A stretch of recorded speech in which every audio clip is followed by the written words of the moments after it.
All right, everyone, welcome along to tonight's group coaching call. Topic for today is what to do when your training gets disrupted.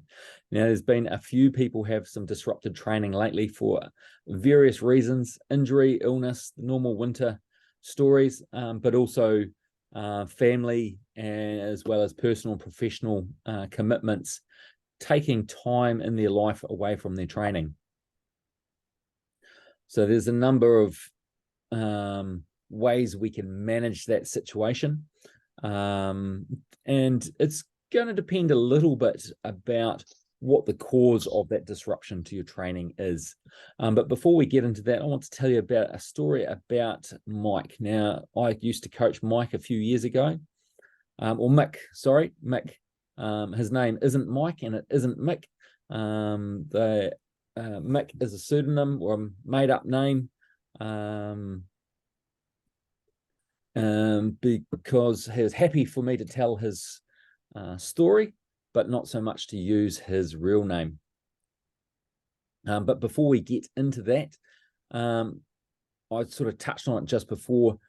Why you've missed the training also determines or helps us decide what we're going to do going forward around how to fill that gap and fill that void and get you back on track.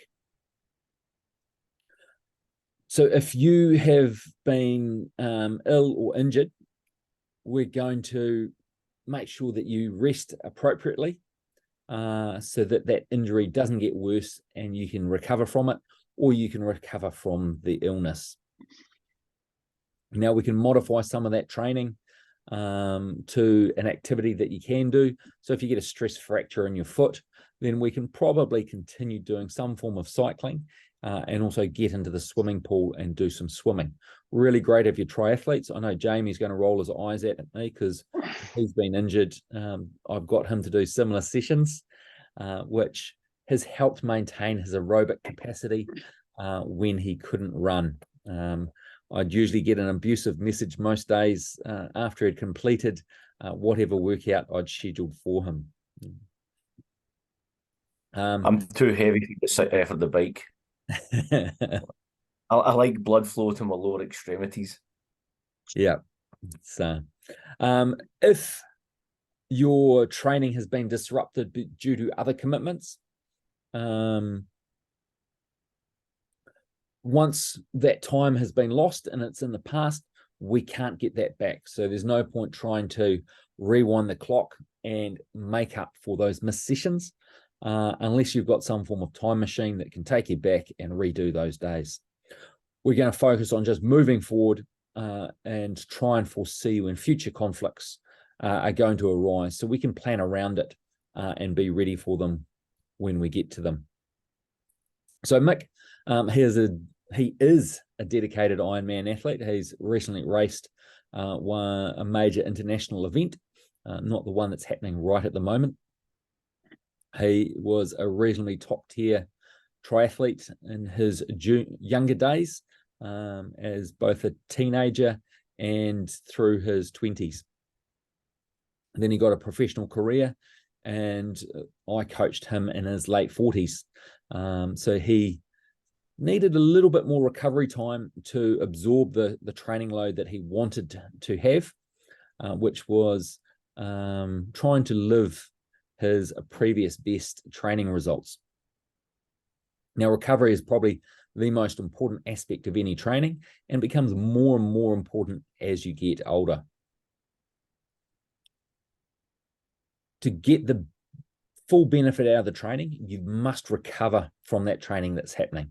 Now, Mick had a rest day, normally on a Saturday, and in this particular week we're referring to, Mick missed his long run, which was scheduled earlier on in the week, and it was a little bit harder than his normal long run.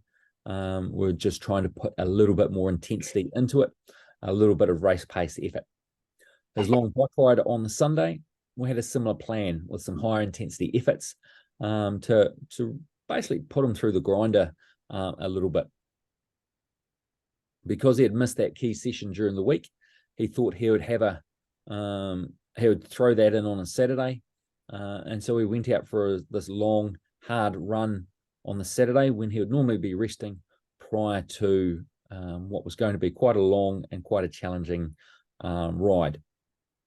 So instead of starting that long ride fresh, he started it pretty fatigued from the long, hard run the day before, instead of having 2 or 3 easy days training after that long run, as well as the rest day leading into that long bike ride. Now, the link there, if anyone wants to read a bit more detail about Mick, feel free to go and review the website, or just go to coachray.nz and search for Mick and bring up a bit more detail. Anyway, so Sunday ride came around. I think from memory, and I didn't write about it in the story, he had a couple of beers on the Saturday night and eventually got up on Sunday with the plan to go out for this bike ride.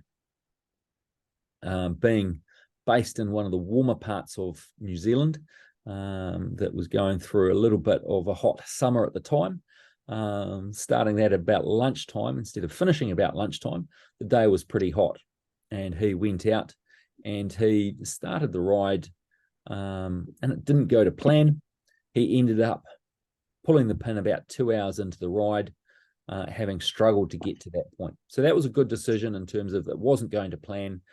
He was struggling. It was hot. There was a lot of issues going on. He went back home and ended up sitting down on the couch and falling asleep for 2 hours. So basically, the moral of the story is, leading into those hard sessions, you need to be well rested to get the most out of them. You need to recover from those hard sessions and maximize your training through that. So don't try and catch up on missed trainings. Put it behind you and move forward with the plan. What should you do? And that's pretty much what I just said. Put the missed days behind you and move forward with the plan, especially if you've missed less than a week of training. If you've missed longer than a week, then we'll look at doing a few things differently, and I'll help plan around that for you. If you've been off due to injury or illness, we're going to need to ease back into things a little bit, especially on the disciplines that may impact or have been impacted due to your injury, so that we're not throwing a massive training load at that injured part and basically just going to break again. We want to avoid that as much as possible. If you've only missed a few training days and you've got a big long session or a particular tough workout after the rest day, I'm not going to be moving that rest day, because I want you to start those sessions well rested so you can maximize and get the most out of it. The best time to restart that training, if your lack of training or disruption to the training has been due to laziness, today is the best time to restart that training. If it's due to other commitments or childcare, today is always the best time to restart that training, if it fits around everything that's happening. It might be that we need to modify that session to ensure that we get something done. And if it's been injury or illness, then we need to make sure you're fully recovered and cleared to recommence exercise.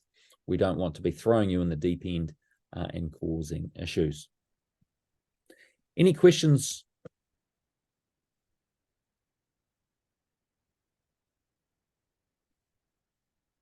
I feel seen.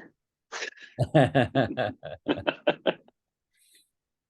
might be a few people thinking that there, Brett. Not all of them are on the call. Some will be watching the replay. But the end of winter, start of spring, it's often a hard time to get motivated, especially if you've been diligent and focused through winter. It's also tough if you're starting to get run down and a little bit ill and have managed to particularly survive the winter well. Yeah. Spring, also a good time to find motivation for people that haven't been motivated during winter. They realize the days are getting longer and a little bit warmer and getting going. Great drink bottle you got there, Jamie. Any other questions? A big thing around this time of year, especially for me, is that kids' winter sport is just wrapped up. So that just opens up those Thursday afternoons, evenings, and those Saturday mornings now. Nice. If you're wanting to look to adjust your rest day, we can have a chat about that a little bit later on as well. If the Saturday is going to be freed up for you a little bit more, we can add more in to that Saturday and move that rest day to a Friday if that's going to work better. I quite like that weekend day off. That's right. We've been using that Yeah. traditionally as your rest day for a few years now. So Yeah. Alrighty, if there's no questions on the presentation, I shall stop the recording